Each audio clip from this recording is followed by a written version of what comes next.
Here is a ton of good news about the fourth stimulus check, Social Security benefits, SSI and SSDI. There is a huge update on the next wave of stimulus checks. Officials have announced that there is a new deadline to claim any available stimulus money.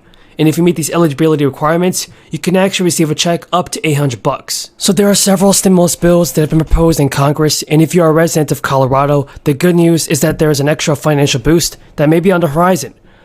A handful of other states are currently offering more stimulus money to residents. Millions of Colorado residents will be eligible for a tax refund this summer, with payments worth $400 for individual filers and $800 for joint filers. The goal of this program is to help provide some inflation relief for people in Colorado, and it may be a big help for people who are struggling due to record high inflation.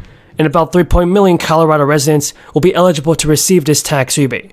In order to qualify, you have to be a full-time resident of Colorado with a residence in the state.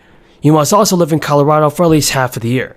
Eligibility will be determined by your 2021 tax return, which must be filed by May 31st in order to qualify. You can expect to receive your payment in the mail in August or September. And guys, last year California passed 2 stimulus packages. The first Golden State stimulus and the second Golden State stimulus. That included new stimulus checks for state residents who qualify. The purpose of these programs is to support low and middle income Californians and provide help for those facing hardships. The California residents who qualify for payments under the first Golden State stimulus package will actually receive payments worth up to either $600 for individual filers or $1,200 for joint filers. Residents who qualify for the second round of payments will receive up to $1,100. However, some people may receive lower payments for the second stimulus check. You have to be a resident of California who earns less than $75,000 a year in order to qualify. Eligibility will be determined by last year's tax return, and payments will be issued automatically. Another round of payments will be issued in June.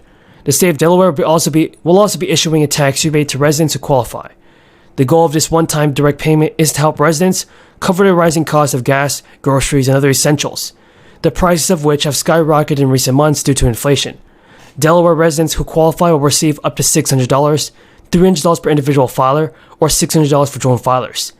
Delaware residents who filed tax returns in 2020 are eligible to receive this one-time payment, as are residents who did not earn enough to file their taxes for the year. Residents who filed tax returns in 2020 will be first in line to receive their $300 checks, as eligibility will be determined by the information that's on your tax return.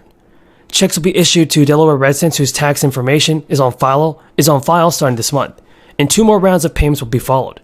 Indiana residents will also be eligible for extra money, stimulus money that is, via tax rebates. These payments will be worth a maximum of $125 per individual filer or $250 per joint filer. And residents whose bank information is on file with the state may receive their payments as early as this month. Unlike some of the other state stimulus programs, Indiana's tax rebate will not be capped at a certain income level.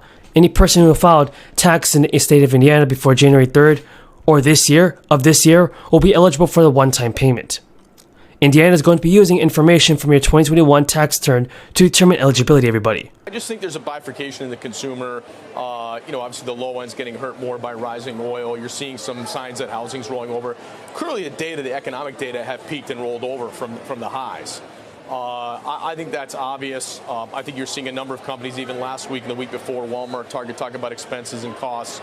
So I think there'll be a bifurcated consumer where the high end can handle higher prices more than the low end, and you're seeing that even on the tech front too. Look, it's probably started, Scott, with Netflix, right? People don't need 9 streaming services, so you're seeing some slowdown in some of the spend we saw during the depths of COVID, and maybe over-optimism about those companies continuing to do that. But I honestly think Microsoft's a little different, so I'll take that one separately. But generally, I'd say things are fine, just not as good as they were. Yeah. The FunStrat technician Mark Newton told me yesterday in overtime he thought the lows of the year were in.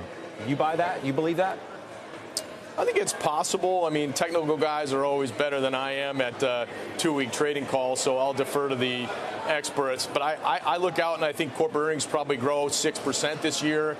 I think there's a lot of stock buybacks. Maybe you get 2% net buyback. You got a dividend of 1.5. I think that cocktail tells me 6 to 8% total return for equity markets on a 12-month forward view is a reasonable framework. The thing that I'm really excited about, though, when I look at this week and last week is just underneath that, how many opportunities for stock picking are forming. One of the things that's been really hard in the last several years when you just get interest rates going down is really picking winners from losers, right? And now there's just so many relative opportunities. So I think if you're a stock picker, the second half of 2022 is going to be really a good time for you to long and short ideas and generate spread. I'll talk about some of your picks in a moment, but what about this move that we're making back towards 3% on the 10-year, as Mike Santoli was noting? I think we're 295 as we go into the weekend here. Can we handle going back above 3% again, and even if we approach the prior high? I think if the 10-year yield backs up because people think growth is going to be better, that's probably a net positive for equities and risk-taking. If people start worrying about accelerating inflation again, and that's what's correlating it, probably not.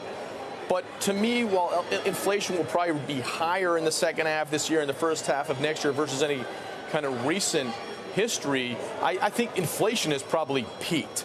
And I think that's probably the key. In order for the market to really go up, you probably need a directionally dovish Fed, as you and I have talked about. I think that's possible, but not likely in the near term. Yeah, well, Ernst's staff is still here, but they might share that with her if they are.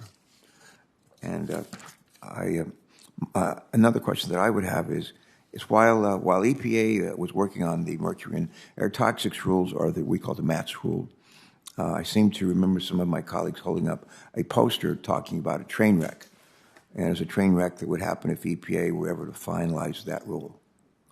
The train wreck alluded to concern that if the mercury and air toxics rule were made final, it would have a role. We would end up with having rolling brownouts and blackouts, and electricity prices would be astronomical. You may remember that too.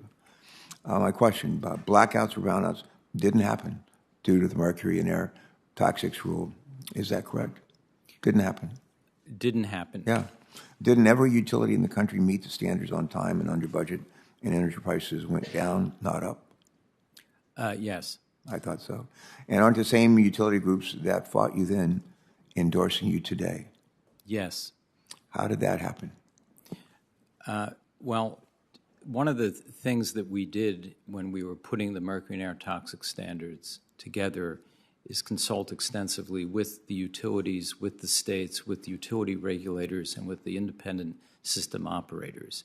And we took special care to make sure that the utilities could comply on time with the standards while ensuring reliability. All right. How did the United Mine Workers end up supporting your nomination? I cannot speak for them, but I believe that what they said in support of my nomination is that they found that I was willing to engage